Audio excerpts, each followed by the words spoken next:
Live from the Washington, D.C. area, it's the Inside Scoop. All the news that our viewers want to know. Now, here's the host. Good evening, I'm Jeff Barnett, and welcome to the Inside Scoop. Tonight we're going to be talking about money in politics. We're going to be talking to it from both sides, the effect of money on politics, and also how money is used, is actually protected by politics. Our guest in the second half of the show will be Paul Jameson, who is an expert on how the current political structure is using politics to really fence money to protect wealth. Really the theme on that is income inequality. Mark Shields, who we regularly see on Friday nights on the NewsHour, has said that income inequality is the #1 issue for the political campaign for the presidency in 2016. But here in the first part of the show, we'll be talking with Sean Barnett. Unfortunately, no relation. I wish there was, because Sean is one of the smartest and nicest guys that I know. Sean is a PhD from MIT. What was the old joke? MIT, PhD, M-O-N-E-Y. Also has a law degree, a JD from Georgetown University. And he is a risk management expert and is a consultant with the Defense Department on risk management, particularly of nuclear weapons. So Sean, welcome to the show. Thank you very much for joining us. Really, this issue came to a head in 2010 with the Citizens United decision. That's right, Jeff. Thanks for having me on the show. The Citizens United decision, Citizens United versus the Federal Election Commission, really opened the floodgates to money in politics in the United States when the Supreme Court struck down laws that prohibited corporate and union spending from their treasury in what are called independent expenditures, such that now corporations and unions can spend unlimited amounts of money in such expenditures to support political candidates. And that really has caused as I said, a flood of money coming into our politics. In the 2012 election cycle, it was $6 billion. $6 billion. That's right. It's at the federal level. That's right. That's right.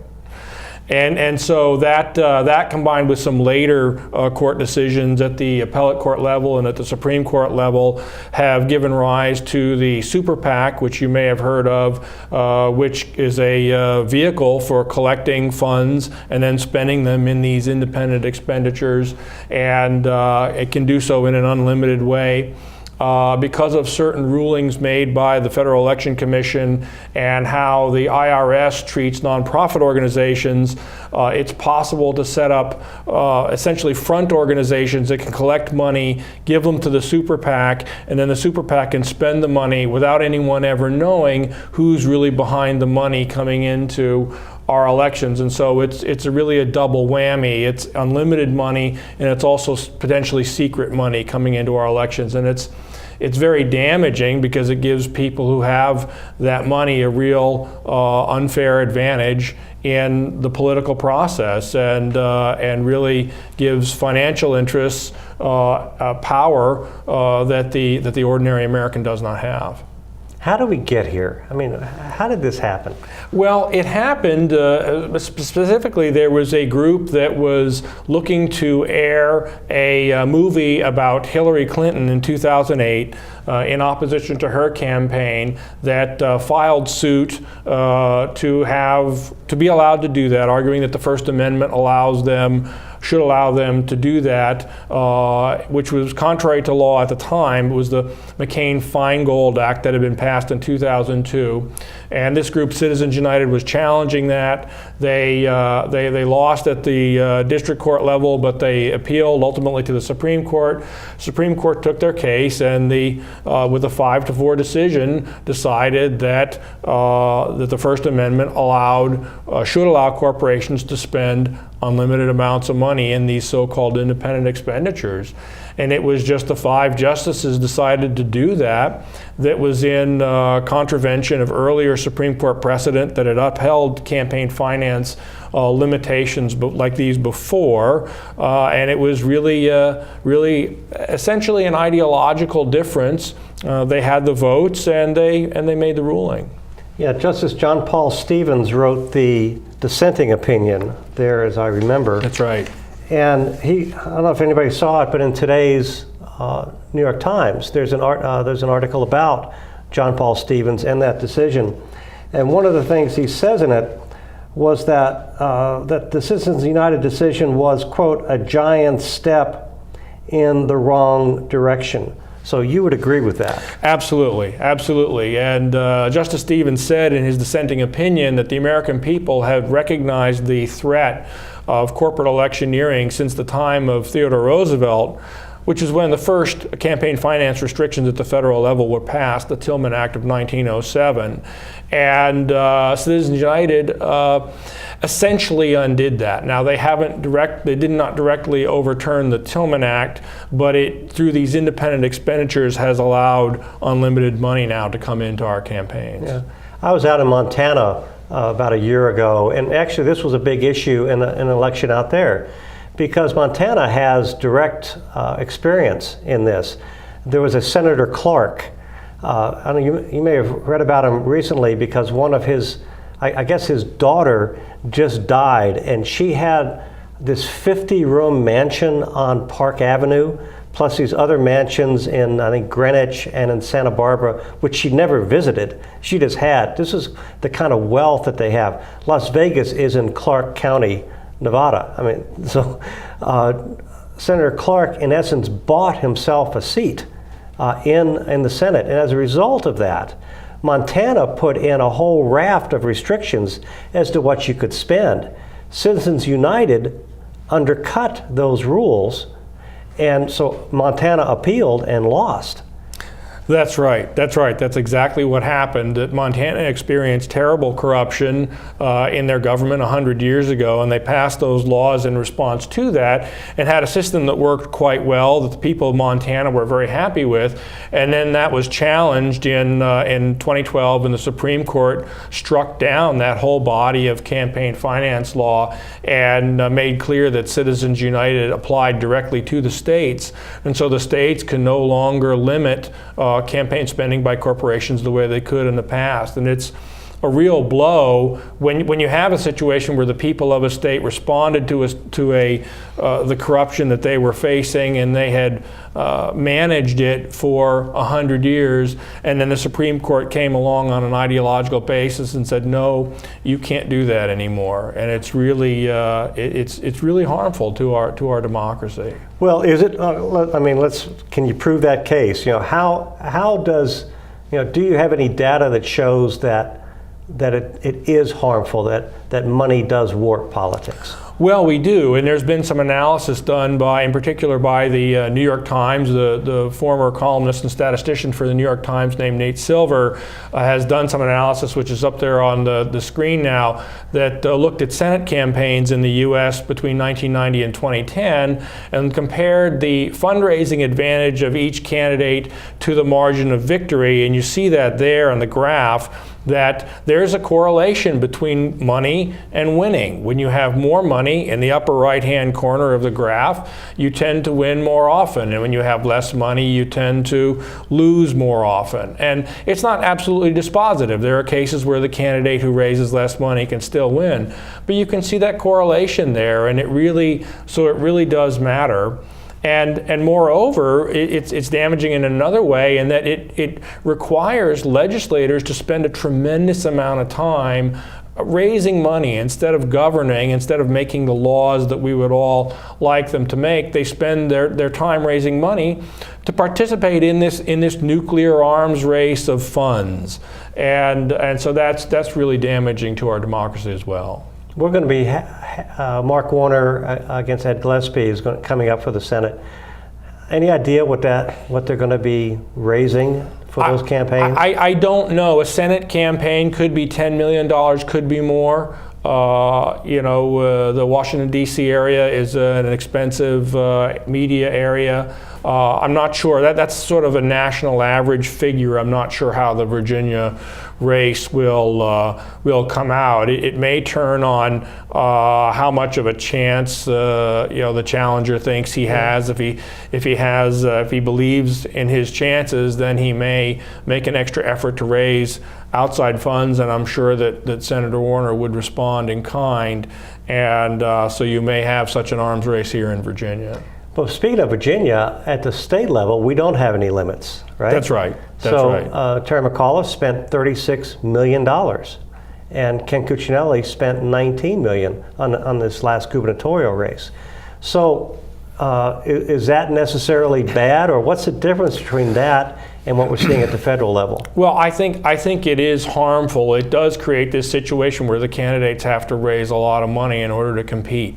And in order to raise that money, they've got to go to people who have it, and they've got to ask them for it. And most people won't give away money for nothing. And so I'm not saying that everyone who raises money is engaged in corrupt schemes, but there are promises or implied promises made when people do that, and it's harmful. It gives the people with the resources influence that the ordinary Virginian doesn't have.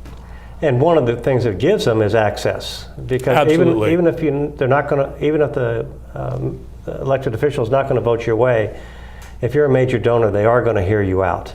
Absolutely. And if you're not a major donor, you're just not going to get that type of face-to-face, are you? That's right. That's exactly right. Yeah, that's borne out in practice at the state level, at the federal level. It's just true. And so if we were able to get money out of politics or have less money in politics, that would tend to tip that balance back toward the ordinary citizen. Right. And so what started this, again, was the Citizens United decision in 2010. And that included Scalia and Kennedy and Alito and Roberts and Thomas. That's right. Against John Paul Stevens, Ginsburg, Breyer, and Sotomayor. Now that, with the exception of Kagan replacing Stevens, that was the same lineup that also ruled on McCutcheon just this past year. That's right. It's the same 5 justices who have been making these rulings. In the McCutcheon case, what they did was they overturned the limit on cumulative direct contributions to candidates. The law had 2 sorts of limits on direct contributions to candidates. One is a direct limit, so many dollars you could give to a candidate in the general election and in the primary. And then there was a cumulative limit that limited the amount you could give to all candidates. And we're going to talk about that more in the second part of this show. So I'm talking with Sean Barnett, unfortunately no relation, and we'll be back in just in 2 minutes to finish this up. Thank you very much. Osama bin Laden calls getting nuclear weapons a religious duty. Today, materials that can be used to make nuclear weapons are stored in more than 40 countries. Sometimes protected by just a chain-link fence. Yet not enough is being done to lock down these materials before terrorists steal them. Why did we learn all this? My mother, my son, my sister-in-law were all murdered September 11th. Help protect America. Together we can. Please join us. The stem cell issue is being debated throughout the country. Truth is, most everyone has an opinion, even if they don't know the facts. Let's stop arguing and start really understanding the potential of stem cell research. For us and for millions of Americans living with disabilities, get the facts. Call 1-877-842-3442 for free information from the Stem Cell Research Foundation. That's 1-877-842-3442. Following the tragic events of September 11th, there have been hundreds of violent attacks against innocent Americans. Remember what that flag you're waving stands for. Remember, please stop the hate. We're stronger when we are united. Remember what that flag you're waving stands for. One nation under God. Indivisible. With liberty and justice for all. In America, there's either room for everyone or it's not America. Don't pick the wrong fight. Let's keep America land of the free. Stop the hate. Planning a home renovation? Put this at the top of your to-do list. Because after 10 years, none of you are protected against tetanus and another potentially fatal disease, diphtheria. A minor injury, such as a cut or a scrape, can put you at risk for a tetanus infection. And while safety gear offers some protection, an up-to-date vaccination called the TD booster is the best insurance against tetanus. So get the TD booster. If it's been 10, do it again.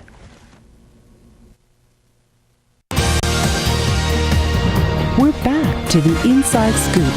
Here again, your host.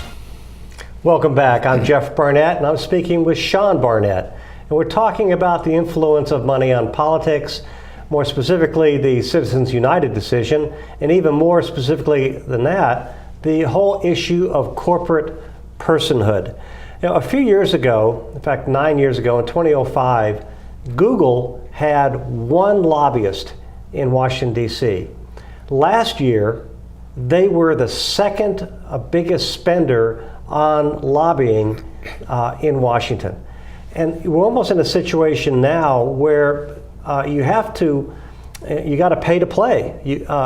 Every corporation has to be paying a lot of money to the lobbyists to get their points across, because that's where the fights are.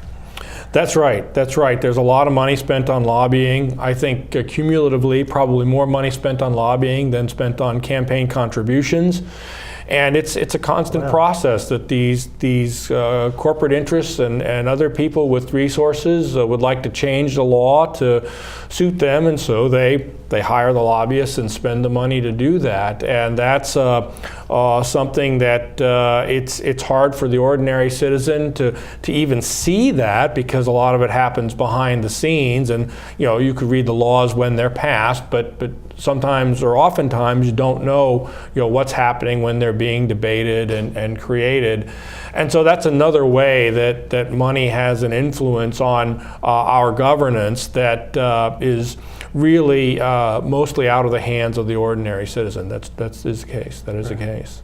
So the money in politics, not just affecting elections, but it's affecting legislation. And as a result, with those two factors, you really get an undermine of trust in government. That's right. That's right. And it does affect legislation when legislators, congressmen or senators are considering writing a bill or passing a bill. The entities that have contributed to them or that lobbied them have influence and can either persuade them to vote for or against legislation. There's one salient case I heard of last fall. Former State Senator Mary Margaret Whipple was talking about her experience in the Virginia legislature when she was working to pass a bill to protect Virginians from secondhand smoke. And she had done a lot of work on that, amassing evidence and medical testimony on the dangers of secondhand smoke. And when she went to introduce the bill, a representative of the Altria Tobacco Company stood up and said, "We oppose this bill," and then the bill died on the spot.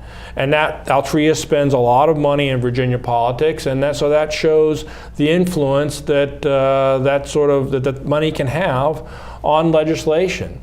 Another example was the background check bill, the Toomey Manchin bill that the senators were working to pass in the wake of the shootings in Connecticut. And background checks... Gun control. Gun control, that's right. Background checks for buying guns. And that measure was supported by 90% of the American people. Even something like 75% of the NRA membership supported it, and yet it failed. And the senators who voted against it were all senators who received campaign contributions from the NRA. And so it was really the NRA leadership, not even the membership, that weighed in against that and defeated it. And so those are examples of how money can affect legislation in addition to the elections themselves. Yeah. And a lot of times we focus on the elections. Money in a primary is a very difficult thing to come by. A lot of people will contribute to a candidate if they are the party's candidate, but in a primary, it's more difficult to raise money from people whom you don't know.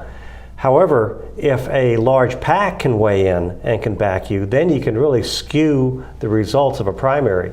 And I would suspect a lot of those guys who voted against Toomey Manchin were focused on being primaried in a subsequent election. That is a real threat, and you see some of these groups and some of these individuals weighing in primary contests now, and they do have outsized influence because, as you say, it can be difficult to raise money in a primary. So if you have an individual or a super PAC or a nonprofit group that comes in, they can really skew the outcome and really cause candidates or officials to take positions that may be broadly unpopular, but are supported by a group that may have a lot of resources behind them, and that's true. That's another way. That's another distorting influence that money can have. So then it kind of begs the question. Okay, so what do we do about this? What can be done? What is being done? Well, since Citizens United in the later cases were constitutional decisions interpreting the First Amendment, there are only two ways to change that, and that's either you get the Supreme Court to reverse itself. A later Supreme Court could possibly decide that Citizens United was wrongly decided and change that ruling, or you pass a constitutional amendment to say that Citizens United is overturned and Congress has the power to set reasonable limits on campaign spending. You could also include Congress eliminating the notion of corporate personhood or corporate constitutional rights that are really intended for human beings. The constitutional amendment process is difficult, but it's been done 27 times in our past. And so there are people working on that right now. In fact, a lot of people across the country are working to pass a constitutional amendment to overturn Citizens United. Right now, there have been resolutions passed in over 500 cities, counties, and towns across America, including by New York, Chicago, and Los Angeles, very large cities. There are 16 states that have passed resolutions in favor of an amendment overturning Citizens United. So the campaign really does have some momentum behind it, and people are working every day to try to get get those amendments introduced, get that amendment introduced and passed. And so as a representative of Northern Virginia Move to Amend, we're working to do that here in Northern Virginia. We've gotten resolutions passed by Alexandria, Arlington, and Falls Church so far, by the county board and the city councils, and we're going to be asking Fairfax County to do the same thing. We're hopeful that we'll be able to get them to do that. And the idea is to send a message to our elected officials, to Congress, that we really do want this to pass, and so we're hoping to encourage them to take that up and do that. And so what would be the first step? Does it have to come out of Congress first? Well, it doesn't have to come out of Congress. All the amendments that have been passed so far have come out of Congress. They're passed by 2/3 majorities in both the House and the Senate, and then they're sent to the states for ratification. And that requires 3/4 of the states, which would be 38 at this time, and they're ratified either by the state legislatures or by conventions in each of the states. There is an alternative way that you can introduce an amendment, and that's through a constitutional amendment convention, which would be convened under Article 5 of the Constitution. That's never been done before, but it has been threatened, successfully threatened in a way that motivated the Congress to act. Historically, United States senators were not elected by the people. They were elected by state legislatures. And there was a desire to change that around the turn of the last century, and there was a campaign to do that, to get Congress to amend the Constitution. Congress didn't want to do that. Generally, they were in favor of the status quo. But then there was a campaign to hold a constitutional convention to get the states to pass, to nominate that amendment for ratification. And they came within one state of holding such a convention, and that was enough to motivate Congress to act. And then they passed the 17th Amendment, which was then ratified. And so we now have the direct election of U.S. senators. Interestingly, I was at a debate among Republicans running for the 10th district, congressional district seat. And one of them was asked what was the first bill that he would submit. And he said a bill to repeal the 17th Amendment, which was a direct election of senators. He wanted to put senators more under the thumb, under the control of state legislatures. So that's surprising. I hear about that, and I never understand why people want to do that. Why would you want to take that privilege away from the American voter? I don't understand that. Right. And also, if you had a convention, once you open, a convention can do anything at once, right? Well, there's some debate over that as to whether the states could constrain their delegates to a convention only to vote for certain amendments. But there is certainly a possibility that a convention could be open to nominating any amendment that it could pass, that the 34 or representatives of 34 states could pass. And that is a cause for some concern, but no matter what they nominate, it would still have to be ratified by 38 states. And so that's a very high bar to cross. And so that's a really quite a barrier to the Constitution being amended in a way that was really contrary to the interests of the majority of the American people. Again, quoting Justice Stevens, I believe that he had some verbiage as to what he thinks that the Constitution should then read, or that states would have the right to impose, quote, reasonable limits on the amount of money that candidates for public office or their supporters may spend in election campaigns. So is that what you're thinking of? Yes. Does that sound comfortable to you? Yes, it does. It does. That sounds like a very good idea. That's what we're advocating for, the ability to set reasonable limits on spending. You probably never have a case where there is no spending. The candidates have to get the word out, and we live in the media age where it requires money to do that. But giving Congress and the states the ability to set reasonable limits I think is a very good idea. This is going to be a long-term process. Looking at the 5 justices who voted for it, Citizens United in 2010, are still there. The eldest is Scalia at age 78 and Kennedy at age 77. And then Alito is 64 and Roberts 59, Thomas 65. I mean, these guys are going to be around for a while. They could well be. And that and there was another Supreme Court decision that was very harmful that stayed in force for quite some time. Because they couldn't get the justices to overturn it. And that was the Plessy versus Ferguson decision that gave us separate but equal and the Jim Crow laws and legalized racial discrimination in this country. It took 60 years to overturn that, to have the Supreme Court reverse itself in Brown versus Board of Education. So we may be heading for another 60 years here. Well, I hope not. I do too. Sean Barnett, thank you very much for joining us. And if anybody wants to read up a little bit on this, again, there's an excellent article in the New York Times for today about Justice John Paul Stevens. Sean, thank you very much. We're going to have you on. You are a very smart fellow. Well, thanks very much. Pleasure to have you. I really appreciate it. Thanks very much.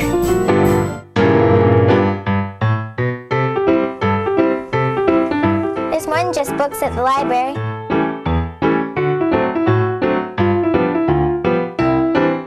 There's more than just books at the library. Excuse me. There's more than just books at the library.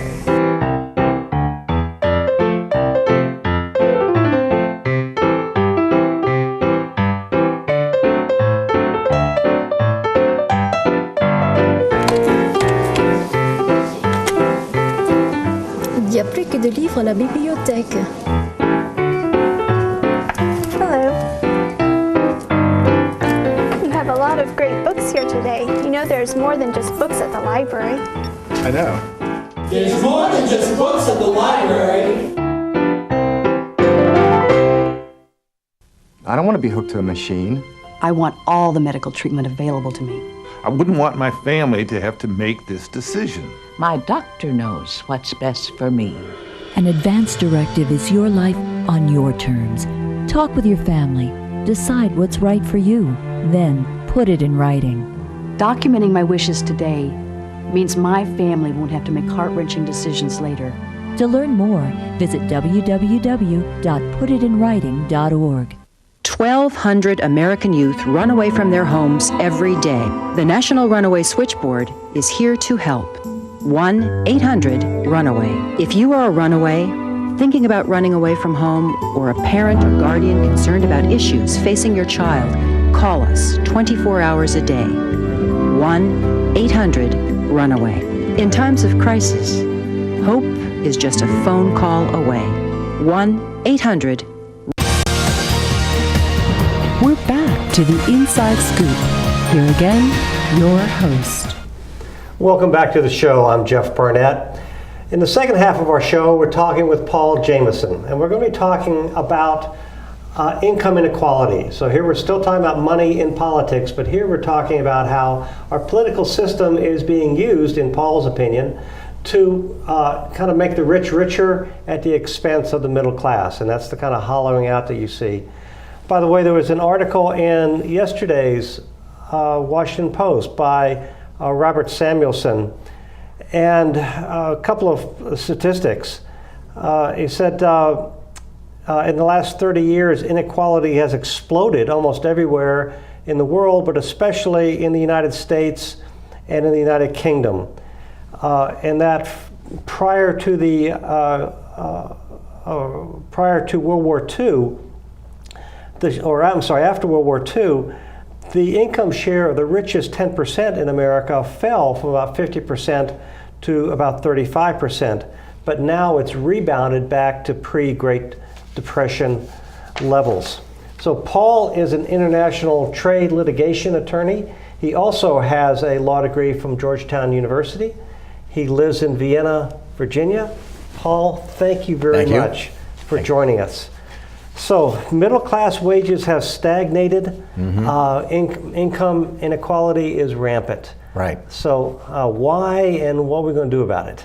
Well, things have changed a lot since you and I were kids. If you look at the first graph that we put together, it kind of shows the unusual trend that we've been seeing. After World War II, what we saw was that compensation tracked fairly steadily and fairly closely any increases in productivity. So as you got better and better at making things and developing things, your skills developed. You in fact shared in the growth of your company, and you got compensated at the same rate that that the productivity grew. And right around 1980 or so, that trend started to diverge. And so while productivity continued to grow, what we then saw was that the wages, that the compensation just stagnated basically, and on a real basis, it has not changed a whole lot since 1979 or so. And so we've disconnected the usual growth of compensation that follows productivity, and that's been something that's really caused income inequality. Now, one of the kind of pushbacks to that is that it's really a function of the information age. Yeah. That because executives, because entrepreneurs can now kind of leverage the efforts of more and more people, thus they're going to be pulling in, it's almost inexorable, they're going to be pulling in more money. So yeah, I mean, it's very complicated.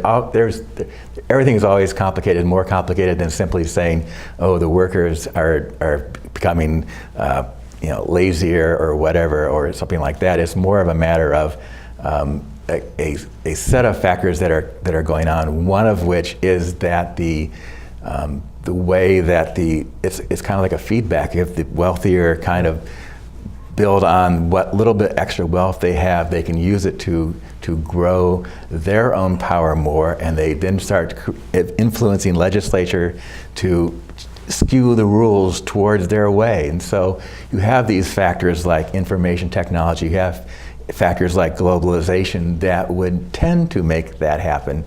And then you're making it worse by the people who are have the best shot at increasing the inequality, using that power to, in fact, benefit themselves at the expense of everybody else. And so, yes, it's a lot of factors that are going on like that. Yeah, and that was in the first part of the show when Sean Barnett was here and talking about how lobbying expenses are now at somewhat equal to, or maybe even exceeding, what people are spending on campaigns, which is already an obscene number. Yeah, and it's something, it's a great payoff for those folks, because you spend $1 million and you get $1 billion out of it. It's one of the best investments at all to buy a congressman. That's just a good return on your investment for that kind of thing, because legislation doesn't cost that much compared to how much money you can make.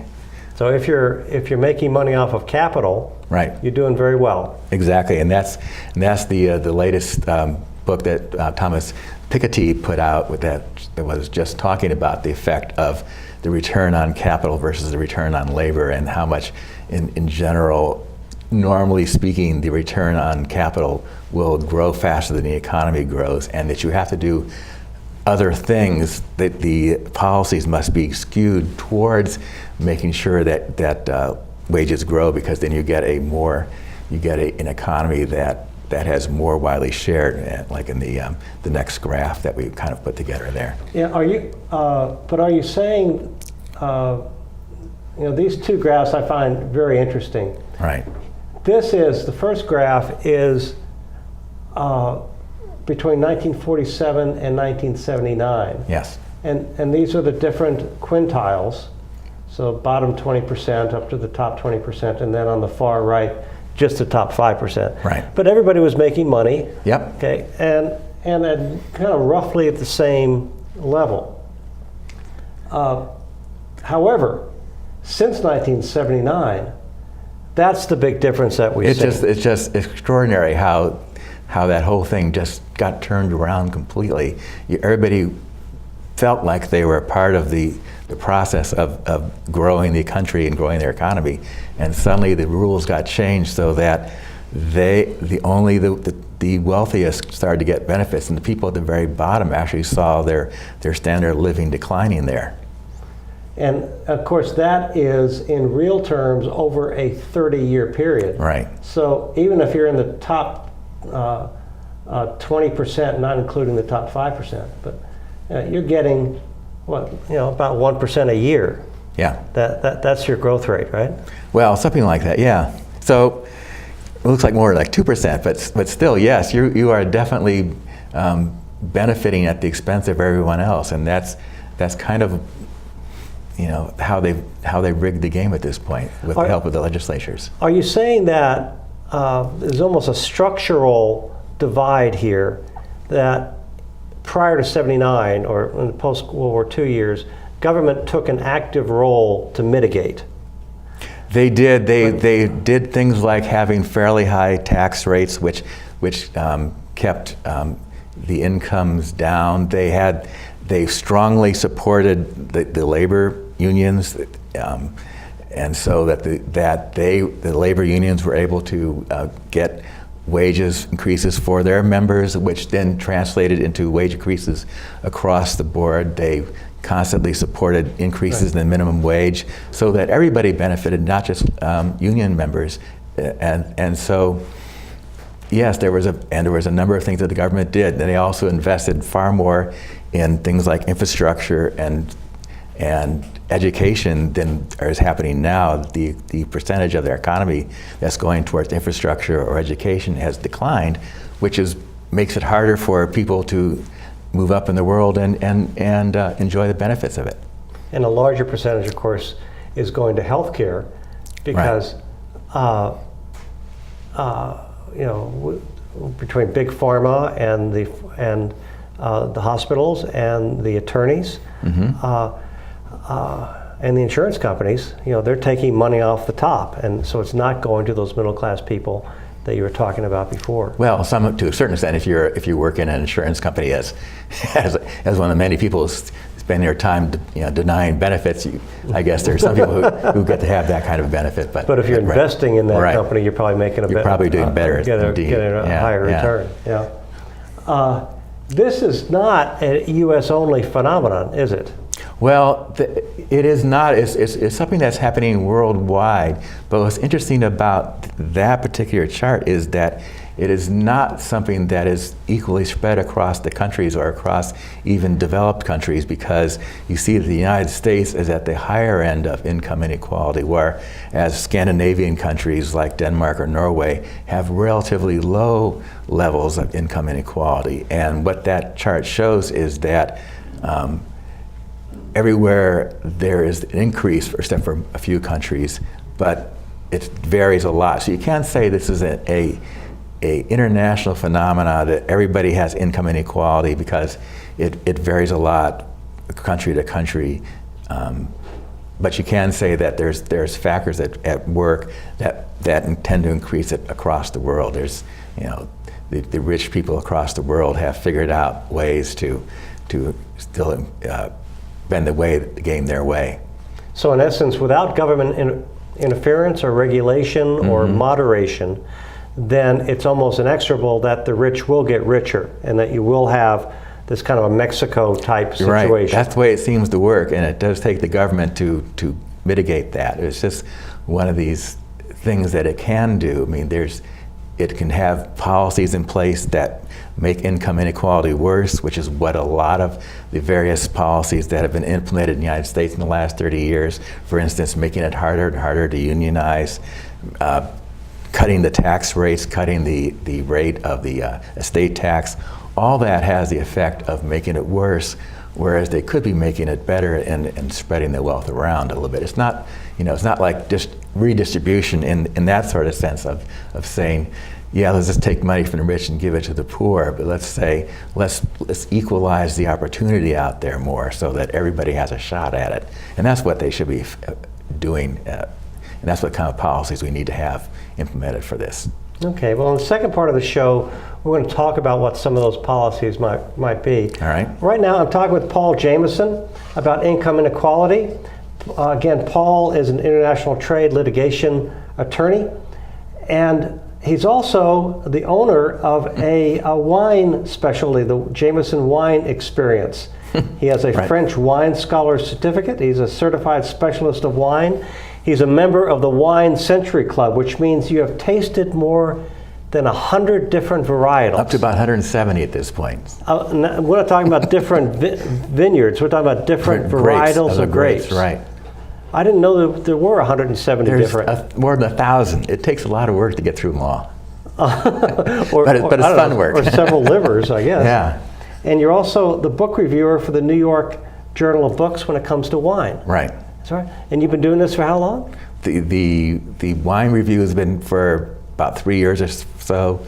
The wine experience about 4 or 5 years. But I've been doing wine tastings for decades at this point. And very quickly, we got about 30 seconds left. All right. If somebody had $30, they wanted to go out and buy a nice red wine tonight, what would they buy? Oh, it depends on what you like, but I would go with Italian mostly. That's okay, we'll pin them down when we come back for the second part of the show. All right. I'm Jeff Barnett. We're here talking with Paul Jameson about income inequality. Back in 2 minutes. All right. This year, 28,000 Americans will be diagnosed with oral cancer. Every year, 7,000 Americans die of oral cancer. I'm Eva Cohen, and I'm an oral cancer survivor. I didn't fit the profile. I didn't smoke or drink. I had no family history of cancer, no family history of cancer. I was 31 years old. 31 years old. I went to see my dentist about a sore in my mouth that wouldn't heal. It was oral cancer. I had to have a radical neck dissection and a portion of my tongue reconstructed. I didn't know if I was going to live or die. I'm Surgeon General Richard Carmona. The survival rate for oral cancer is only 50%. Oral cancer can happen to anyone. If you have a sore or lesion in your mouth that doesn't heal within 2 weeks, see your dentist. Early detection is the key. Early detection saves lives. I know. 1 in 8 Americans goes hungry. One idea helped change that. A community started a garden that blossomed into farmers markets. 1 in 6 children lives in poverty. One group of women found an answer by opening a daycare center that their neighbors could afford. Today, 36 million Americans live in poverty, but one by one, people are helping themselves and each other to change the picture of poverty to one of hope. For easy ways you can help, visit povertyusa.org. 2 words for you. Pop quiz. Ready? Name any funny movie. A drama. Name a mystery. And one more thing. Name the movie your kids saw today in science class. Know what really matters. Know about your kid's school. And know about your kid. Find out 100 ways to know more, do more. We're back to the Inside Scoop. Here again, your host. Welcome back. I'm Jeff Barnett. I'm talking with Paul Jameson about income inequality and more specifically about the influence of money on our political structure, which then kind of skews the system so that the rich get richer. Again, Mark Shields has said in the past that he believes that income inequality will be the #1 issue in the 2016 presidential election. There's a good article in, I think it was yesterday's Washington Post from Paul Samuelson. A lot of statistics. The top 10% of Americans own about 70% of all the capital, and capital is growing at about 5 to 6% per year, whereas wages are growing anywhere 1 to 3%. He also made the point, though, that the richest 1% pay about a quarter of all income taxes. They probably do. That's probably true. So there's, anything we do is going to have to be compensated in other ways. Right. So Paul, can you talk just a couple seconds? What should we do in the near term to address income inequality? Well, there's a couple of things. It's often the focus is on tax policy because you say, okay, the rich are making a lot of money, and so there's where the money is. Let's increase the taxes on those. And to a certain extent, all the other wage earners will go, well, thank you very much for cutting that guy's income, but what are you doing for me? And so the focus should be more on doing things for the lower income earners, doing things like increasing the minimum wage. That is something that's kind of gained steam now. As more and more people are realizing that, oh yes, once again, we haven't raised the minimum wage since 2007 or so. It's time to do that again. It's been falling behind, and if you do that, it not just brings up the people who make minimum wage, but the people who are just at that level can also benefit from doing that. And it's overdue for doing that kind of thing. Everybody who works full time ought to be able to live above the poverty line. They should be able to make it without having to receive food stamps or government assistance. And that's not what's happening right now. So raising the minimum wage is something that can be done to help income inequality in a big way. And that's one thing you should do. Another thing you could do is... let me talk about that point for just a second, okay. Because I think it's a major point.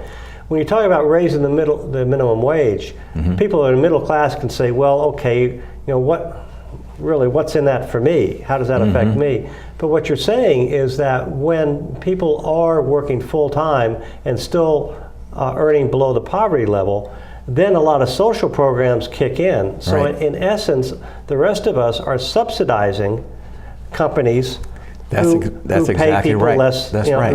at a minimum wage, which is less than the poverty level. Right, and you're also would simply find a multiplier effect by the people who make minimum wage are able to make more money, they're able to spend more money. That money goes into the economy at a rate that is far higher than what a billionaire would put into the economy by making the same amount of money. They spend more money on everyday items that grows the economy. So it really does benefit the middle class as well if everybody at the minimum wage or below makes a better income. It just grows the economy faster. And that gets to your point that one of the blockages to our economy right now is not interest rates, rather it's sales. Right. And I think that's what this chart that you provided is showing. Right.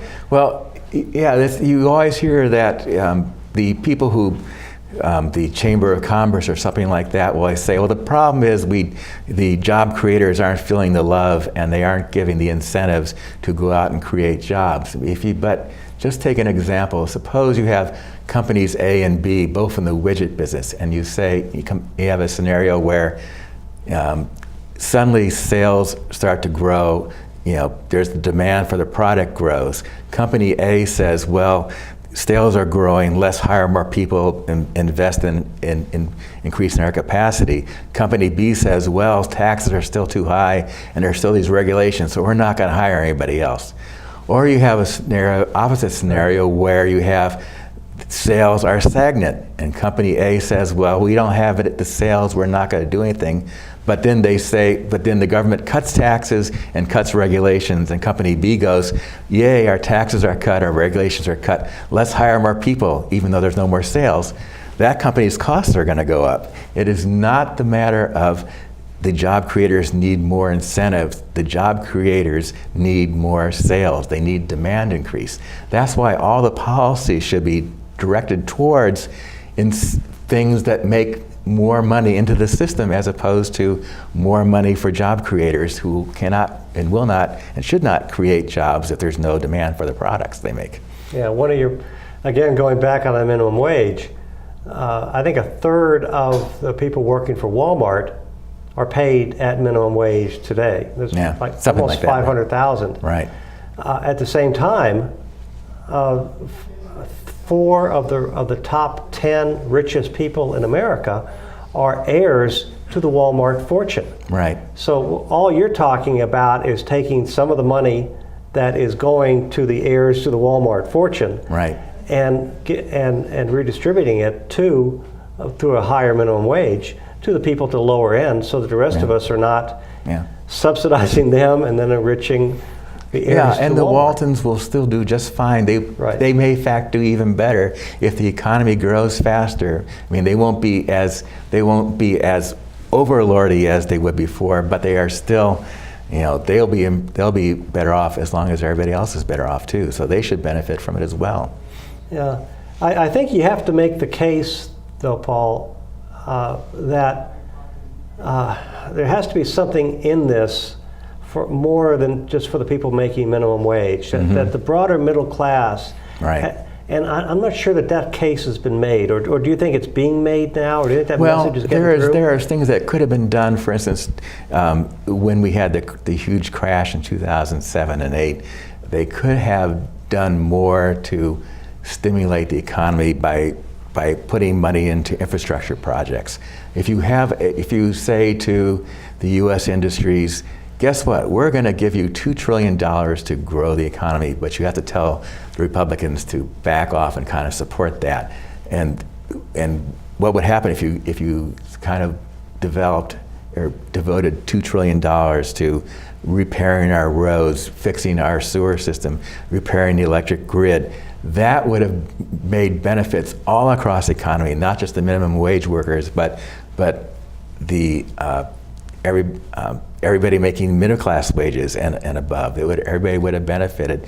You would have said, well, $2 trillion is a lot of money, but look, over 10 years, you're going to have the GDP over the next 10 years will be $200 trillion. So if you invest $2 trillion now to make $200 trillion look better, it's definitely worthwhile. Any business would say, yeah, that's a great payoff. We'll invest that money now and do that later. Even if we had to go into debt to do it now, it will pay off. And that's what happened basically in World War II. That's at the end of World War II, that we had all this investment in money. We went into debt, but the economy took right off after that. So it is worth doing.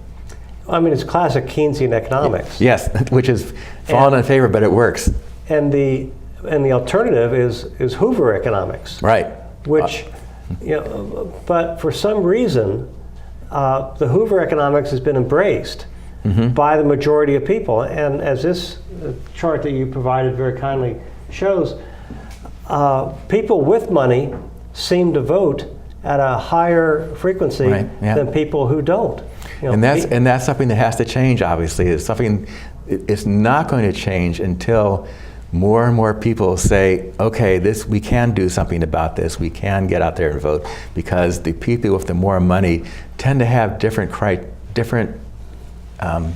concerns. If you ask, most people what the most important problem is in the United States today, they say we need more jobs, we need higher wages. If you ask the wealthiest people, they say our national debt is too high, we need to cut the safety net.